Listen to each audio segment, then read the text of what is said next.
Confrontation happened, and there was a police-involved shooting. One of our 13-year-old dead in our city. That's unacceptable.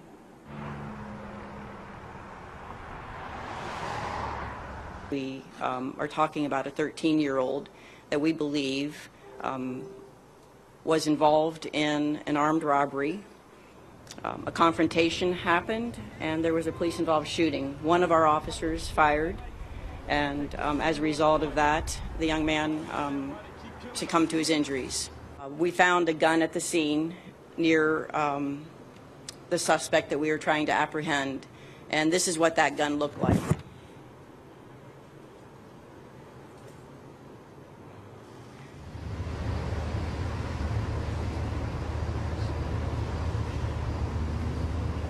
What we want to do is call for a fair, transparent, and clean investigation of this police shooting. Columbus has a history of not indicting officers following shootings with Columbus police officers, and this is something that's been going on for a long time here within the city.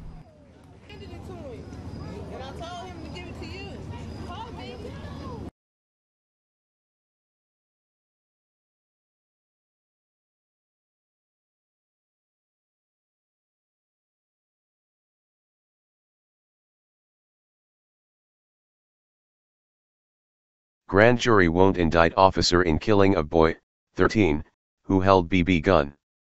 A grand jury in Columbus, Ohio, declined on Friday to indict a white police officer who fatally shot a 13-year-old black boy who was brandishing a BB gun, finding that the officer's actions were justified, city officials and the police said.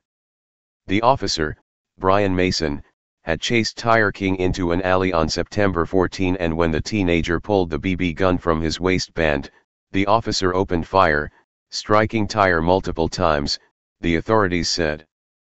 Mr. Mason, a 9-year veteran of the Columbus Police Department at the time, had fatally shot a man in 2012.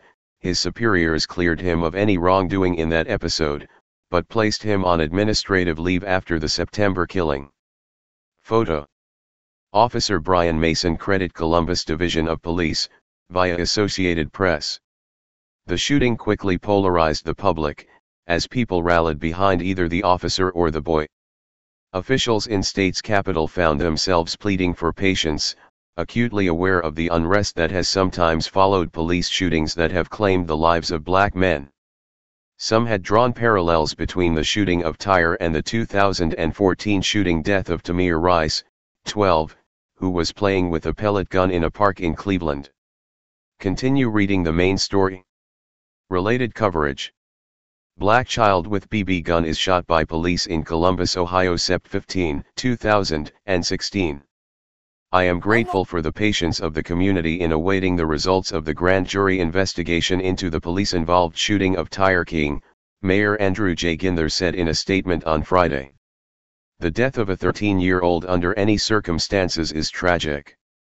I am committed to continuing to work with all residents and the police to break the cycle of violence, build trust, and give hope. Sean Walton, a lawyer representing the King family, said they were not surprised by the grand jury's decision, calling the process flawed.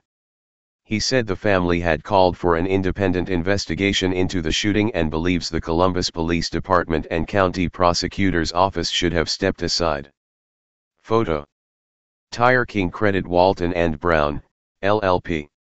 The Columbus Police Department did not release a statement Friday, but the department confirmed that the grand jury had decided not to file charges against the officer.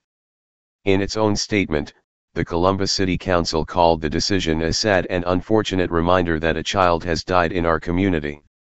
While we are grateful for the grand jury's service and for the community's patience awaiting these results, the statement said, the council is also deeply reflective on how we must aggressively strive to end violence in our community and continue to improve the relationship between the people of Columbus and the criminal justice system.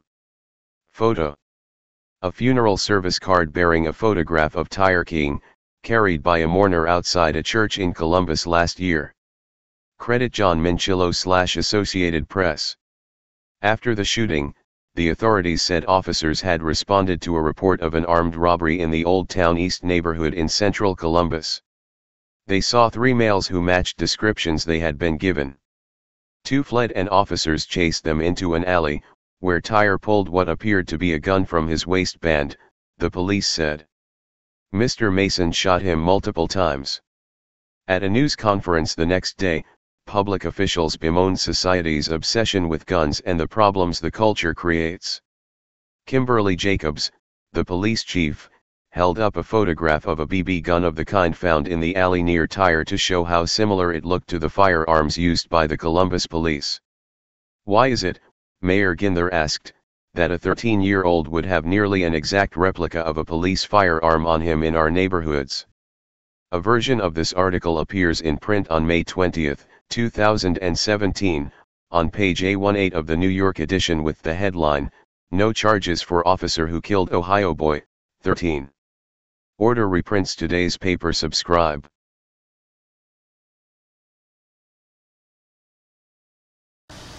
Hey Charlotte County, this is Charlotte County COPWATCH, and I wanted to explain what fair use is.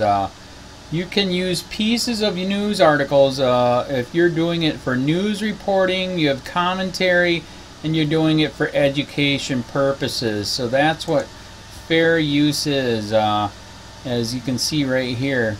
Another reason why I wanted to make this video is to let you know I just joined with Patreon. A nice thing with Patreon, I make no money on YouTube. They took the money away years ago, and so this is another way to give, and it's a nice thing too because you can give monthly. You can give $1, $5, $10, whatever. I do 4 to 5 hours a day on trying to wake the sheeple up on how corrupt it is and different ways that you can fight the corruption. So Patreon is a way that you can do it, and then of course the old way is still there. Donate to Charlotte County COPWATCH with PayPal or credit card. So keep that in mind. 4 to 5 hours a day. I make no money, but the corruption happened to me and I'm sick of it, so I'm trying to wake people up. But my wife would love it if if we could get some help out there. There's 47,000 subscribers. Just think if each one of you subscribers just gave let's say actually yes, $1 a month. 47,000 subscribers gave $1 a month. That would be awesome. That's not going to happen. But anyways, that would be great if it did happen. But do the math in your head. Just think about it. Like I said, 4 to 5 hours a day. I get no money from YouTube. YouTube has gone nuts. You can't do anything anymore. They're taking the money away everywhere. So these are a couple different ways that you can still help out with all this time that I put in. And as you know, I'm in a special situation where, at least I can do it. 4 to 5 hours a day. We have a cleaning company during the day. That's what allows me to do this, and we're debt-free. So this is my hobby. I don't go fishing and all that other crap. I try to save the world. So help me out to make the wife happy, man. In fact, if you guys did give $1 a day, and there was 47,000 of you, and you did it, and each of you gave $1, and that was every month, oh my God, yes, I could quit. I could start suing them. Another idea too that we have is if I got some funds, we could actually contact everyone that has been ticketed and or arrested and put in jail and start sending them postcards to let them know we're here, and to see if everything went all right, and if it didn't, find out their story. So we could even do more investigations and more lawsuits. Lawsuits take money. So just think about that. 47,000 of you so far right now. $1 a day. $1 a month on Patreon, or $5 a month Patreon, 10, 20, whatever. Just do the math in your head. Help out. This is a lot of work every single day. Thanks.